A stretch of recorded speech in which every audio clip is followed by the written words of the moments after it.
Hello guys, welcome to all of you. Today we are going to discuss about main components of overhead line. Overhead line के main components क्या क्या होते हैं? पहला component है damper, दूसरा surge arrestor, तीसरा continuous earth wire and the fourth is lightning arrestor. So let's start the video and discuss about damper. Damper क्या होता है? Damper actually में एक डिवाइस है जो ट्रांसमिशन लाइन में यूज होता है। डैम्पर मेनली यूज़ क्यों होता है? डैम्पर सप्रेस मीन्स जो ट्रांसमिशन लाइन है उसमें जो वाइब्रेशन उत्पन्न होते हैं। हमें पता है कि जो ट्रांसमिशन लाइन है उनमें बहुत लंबे लंबे वायर्स होते हैं। ये जो केबल्स होते हैं इनमें विंड जब फ्लो होता है तो एक वाइब्रेशन जनरेट करता है इन वायर्स में। ये वायर्स जब यहाँ जो मेन टावर होता है उसमें जो इंसुलेटर कनेक्टेड होते हैं उसके साथ जॉइंट होते हैं ये वायर्स, उससे जब ये वाइब्रेशन टकराता है तो ब्रेक होने के चांसेस रहते हैं। यहाँ के जो इंसुलेटर वगैरह हैं, ये जो इंसुलेटर लगे रहते हैं टावर्स में, उनसे जब ये टकराता है वाइब्रेशन तो चांसेस ऑफ ब्रेकिंग रहता है, जिसको दबाने के लिए यानी हमको वाइब्रेशन कम से कम उत्पन्न करना है वायर्स में। बिकॉज हम जानते हैं कि ट्रांसमिशन लाइन का जो वायर होता है एक वायर 150 किलोमीटर लंबा होता है।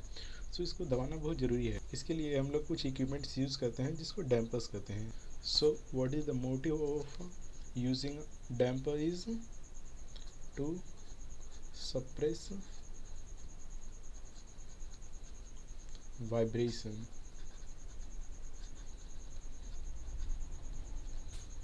अब जानते हैं वाइब्रेशन कितने टाइप के होते हैं। वाइब्रेशन मेनली दो तरह के होते हैं, एक होता है एओलिन वाइब्रेशन और दूसरा होता है dancing vibration. Let's start aeolian vibration. Aeolian vibration mainly जब स्लो विंड फ्लो करता है, मतलब कि स्मूथ विंड का फ्लो होता है, तब एओलिन वाइब्रेशन देखा जाता है।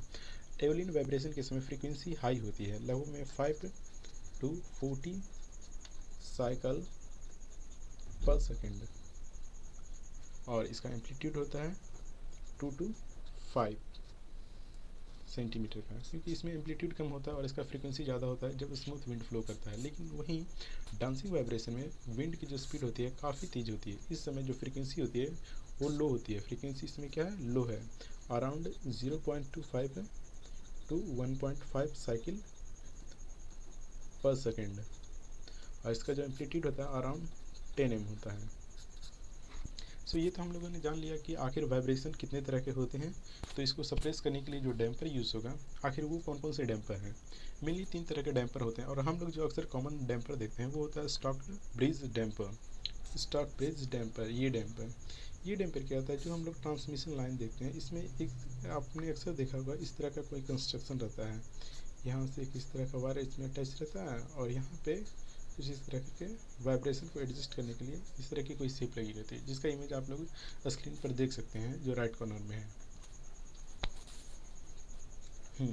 तो आप लोगों ने देख लिया कि स्टॉक ब्रिज डैम्पर क्या होता है। ये जनरली सिंगल, जहाँ पे 2-3 कंडक्टर होते हैं, 2 कंडक्टर मिली होते हैं, वहाँ पे ये यूज़ किया जाता है, और ट्रांसमिशन लाइन में अक्सर यूज़ होता है, और कभी कभी डिस्ट्रीब्यूशन लाइन में भी इसको देखा जाता है। स्पायरल डैम्पर OPGW वायर में यूज़ किया जाता है, यानी ऑप्टिकल ग्राउंड वायर्स में ये यूज़ किया जाता है। इसमें क्या होता है? एक वायर होता है, उसके चारों तरफ इस तरह करके एक तार को लपेट दिया जाता है, जिसका इमेज आप लोग राइट कॉर्नर में देख सकते हैं। ये होता है स्पायरल डैम्पर। ये काफ़ी कम यूज़ होता है। और तीसरा जो मोस्ट यूज होता है वो है spacer damper. Spacer damper most of the time को यूज़ किया जाता है। ये मेनली होता है जहाँ पे 4-5 कंडक्टर, 4 कंडक्टर मेनली एक साथ रहते हैं, वहाँ पे यूज किया जाता है। इसका कुछ शेप इस तरह का होता है, इस तरह करके इसका शेप होता है। इसका शेप आप देख सकते हैं, इस तरह करके इसका शेप होता है। ये जो स्पेशल डैम्पर है इसका यूज़ कहाँ होता है?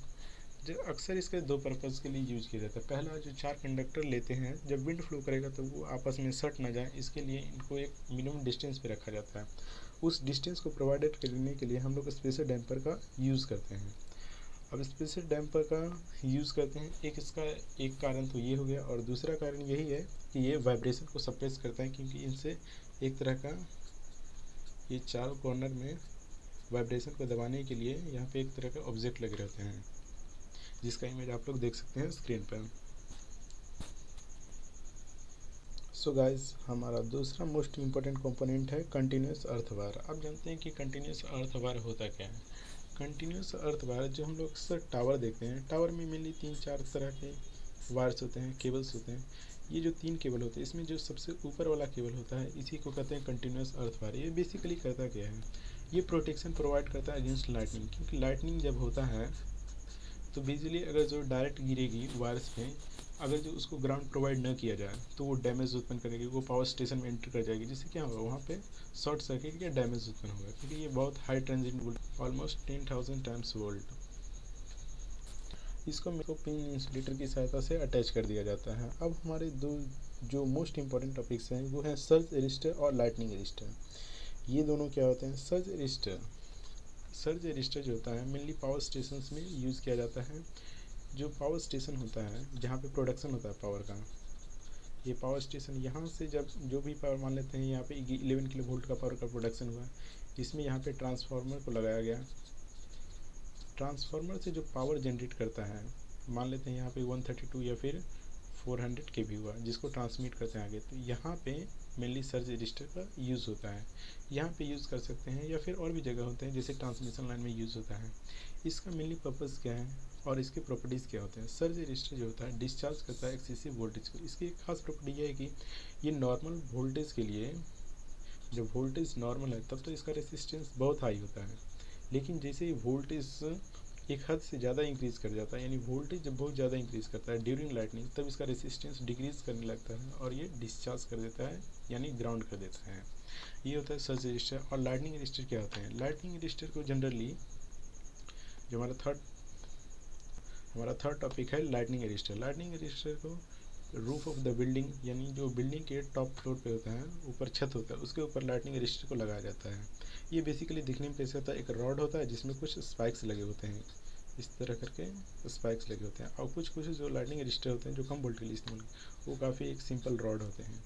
और इसमें और भी इम्प्रूवमेंट करने पे जो ट्रांसमिशन लाइन में यूज़ होता है उसमें होते हैं ये जिंक ऑक्साइड के कुछ डिस्क होते हैं इस तरह करके, जिसका इमेज आप देख सकते हैं स्क्रीन पर।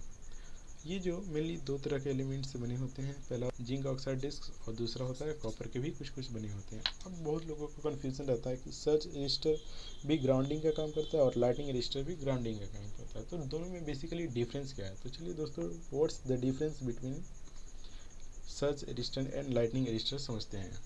Difference between surge resistor and light resistor. Surge resistor can be used as a lightning resistor, but lightning resistor can't be used as a surge resistor।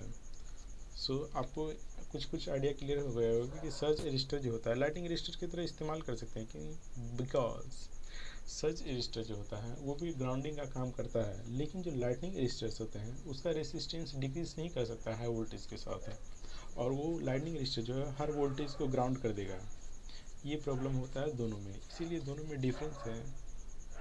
Surge register को तो यूज़ कर सकते हैं लाइटनिंग रजिस्टर की तरह, but lightning resistor को can't be use as a surge resistor. So guys, अगर इसमें कुछ छूट गया तो ज़रूर कमेंट करें, and if you like the video then please like and subscribe. Thank you.